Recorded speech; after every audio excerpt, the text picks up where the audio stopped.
Great. So we're going to talk a little bit about the neurological treatment that you're going to receive, or that you may receive here after your initial appointment. What we're going to be using, what we use in all of our treatment, are receptors.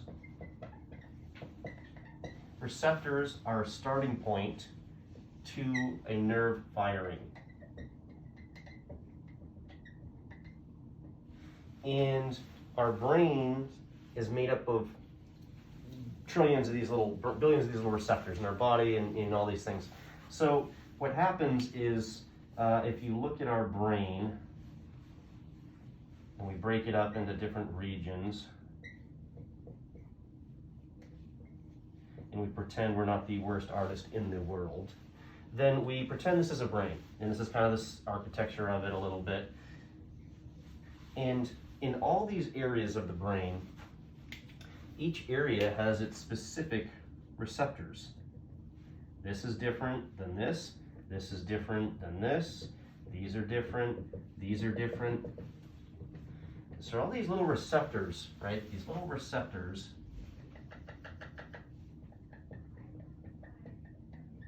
that when activated or when stimulated, propagate a signal along a nerve or along a neural pathway to a brain cell or to their neighboring cell, and then they kind of like a relay race. These guys send signals up through our brain and system. So this would be a relay, this would be a relay, this would be a relay. Now, when this is occurring smoothly and quickly, this is when we have good brain function. But what happens, and what we found in your particular brain and causing your symptoms, is that there are errors that occur at different levels or segments of these receptors, pools. We call them receptor pools just because there's a bunch of them together. So there may just be one area, but this one area then fires to the next one. When this slows down, it systematically eventually slows this one down and then slows this down. So this is why what we talk about is this. If this is A, and this is B, and this is C, and this is D, what happens is as A starts to break down, it slows its firing to B, so much so that B eventually starts to break down, which then eventually breaks down C and breaks down D. Now these are all these levels of the brain that we're talking about. This is looking at the brain straight on. Of course, this is your brain, your frontal lobes, your parietal lobes, everything up there. This is your brain stem, this is cerebellum, this is your vestibular system. But what's important is not where, but is what's occurring. It's important for us to know where, but not for you. So this is why people will sometimes have an injury like a concussion, and they'll feel certain things at first, but then they start to notice more. Other things start to come about. They're like, and now I can't do this, or now I can't do this, because these systematic breakdowns of the neural communication of signaling between these pathways is reduced. And why that's important is it because in order to keep a neuron happy, or receptors happy, they need to be activated. So they need to be stimulated. And they also need oxygen and glucose. As long as you're eating food, then you're okay. But they need oxygen, they need activation. So what we do is we go in there and we figure out where the problem area is, and we provide systematic treatments unique to that individual receptor to stimulate that area. This stimulation starts this regeneration, or this neuroplasticity formation, it's called, where we're starting to get now changes in the brain.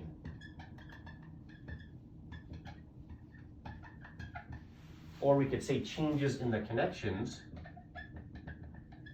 or we could say changes in the receptor activation. So, and all of those things are actually happening. We're getting changes in the receptor activation, we're getting changes thusly in the connections, which creates an overall change in the brain. Because now, as I treat these things, I start to lessen the dysfunction in each of these areas. And if I keep activating this, what happens is they get stronger, they start activating, they start to grow new connections between them. And they start to gain more neural pathways laid down that are the same connections, but they're making it faster and stronger and healthier. And now D actually is so strong it fires all the way back down to A, and then C back to A, and B to D. And so we get what we call this really strong neural network, and this is really neuroplasticity. This is what it is it's creating a stronger neural pathway that allows the brain to signal and work faster, so process faster, to coordinate faster, to one thing is like people say, well, you see a tremor, someone has a tremor.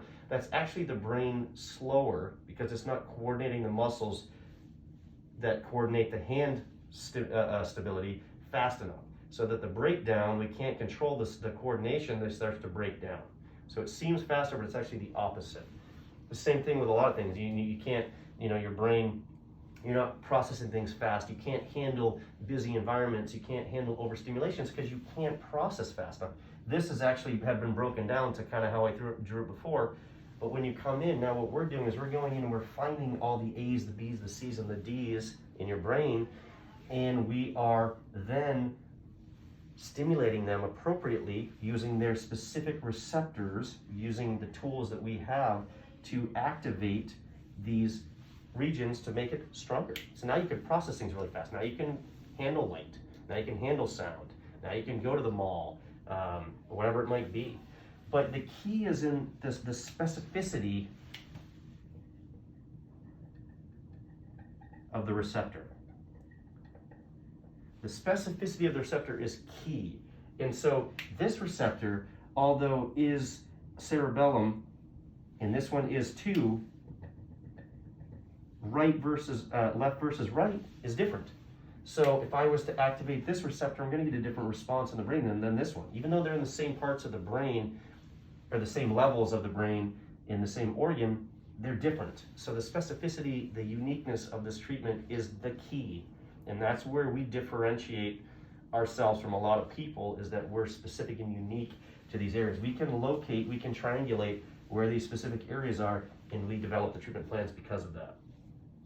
Now, what happens for some people is they don't have enough oxygen. So what we have to do, or they have oxygen, but they're not getting blood flow to it.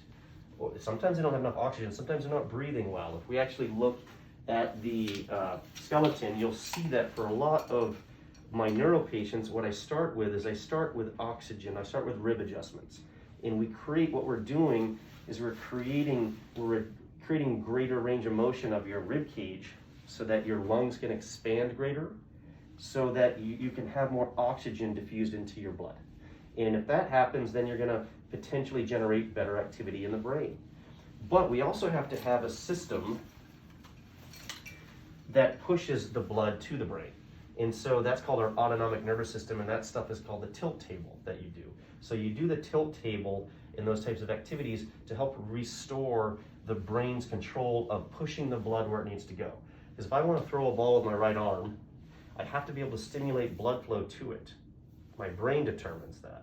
I also have to stabilize the left side of my thorax, my legs, and I have to stimulate my brain to coordinate the activity. So I have to be pushing blood flow to all these areas to generate energy. Oxygen generates energy for the brain to carry out this task. If I can't push it adequately and fast enough, then I'm going to get fatigued and I'm going to break down and things are going to get really difficult for me, or I may not coordinate it well, or I may miss the target, or my brain may, I may overshoot with my eyes on a target. These types of things are really important. And we use eye movements and these other types of therapies because eye movements are specifically linked to different receptors in the brain. Same thing with our vestibular rehabilitation, with rolls and different aspects of balance and coordination. There are different receptors in each area. But an in-depth knowledge of the function of the brain allows us to figure out where these problems are and to generate the right treatments. And that, once again, is called neuroplasticity. Now, you'll also see us do chiropractic work, as I mentioned, with the spine, but we'll do work with the spine because the spine in physical therapy generates its other receptors along this. Imagine this is this spine. These are receptors specific down here at different levels that then send information up through the brain and generate that activity. So to create a change in any of the brain, and we'll bring neuron A up here, we need oxygen, we need glucose, our sugar, and we need activation or stimulation.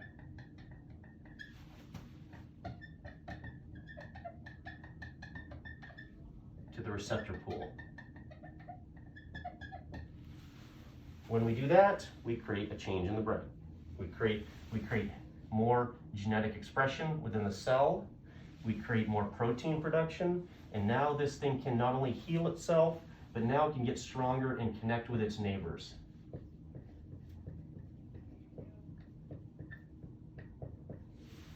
That looks like Albert Einstein, but that actually is probably an appropriate analogy for this, because it actually makes you smarter, makes your brain better. So it turns your brain into Albert Einstein, I guess. But that is generally what we're doing. It's really seemingly involved, and it is involved, but we have a great system for being able to figure out where these problems are, and that's really the key. Once we figure out where the problems are, we know how to stimulate them. And when we stimulate them over time, frequently, we get these changes that occur. And then this is why most people don't come back to us, because they are better and they stay better, because we create enough change that it becomes self-sufficient. Long-term. It's actually a term we call long-term potentiation, which is this. So long-term potentiation, or synaptic arborization, which means these signals between cells, nerves firing, it's called a synapse between them. This is a synapse right here. And arborization meaning branching out. So it's creating this arborization, this branching connected network between these nerves that creates long-term changes, becomes self-sufficient. So synaptic arborization, a really fun word, but has a good visual, because you can imagine a tree sprouting branches and then sprouting leaves and all these different things and producing fruit eventually, which is what you want to do in your brain. You want to be able to have a healthy brain so that it can produce fruit. You can think, you can do the things you want to do. It's fast, it's efficient, you sleep well, you have good emotional behavior, you're not frustrated, your work is good, you can handle light. And this is what happens when all the receptor pools of the brain share their information quickly and efficiently in the way that is intended for your normal function. And that's what we do with neurological care. And that's why it takes a little bit of time, because it is cumulative. Thank you, and we look forward to helping you.